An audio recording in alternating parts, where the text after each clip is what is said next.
আসসালামু আলাইকুম। চলুন আজকে বাজেট নিয়ে একটু গুরুত্বপূর্ণ কিছু চমৎকার তথ্য দেখে নিই। বাজেট শব্দটি এসেছে ফরাসি শব্দ বুজেট থেকে, যেটার অর্থ হলো ব্যাগ বা থলে। উপমহাদেশে প্রথম বাজেট ঘোষণা করেন লর্ড ক্যানিং 1961 সালে।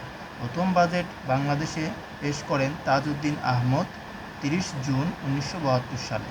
সংবিধানে বাজেট সম্পর্কে বলা আছে 87 নম্বর অনুচ্ছেদে, কিন্তু মজার ব্যাপার হলো বাজেট শব্দটি উল্লেখ করা আছে সংবিধানের 60 নম্বর অনুচ্ছেদে। বাজেট প্রণয়ন করে অর্থ বিভাগ, অর্থ মন্ত্রণালয়, এবং উপস্থাপন করেন অর্থমন্ত্রী।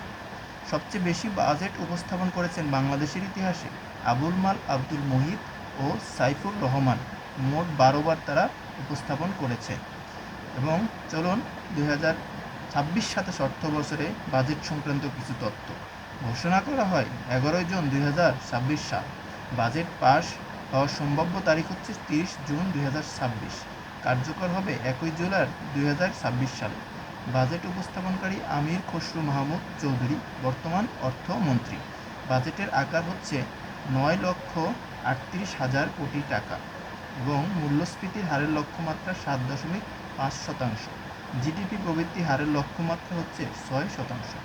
ধন্যবাদ সবাইকে।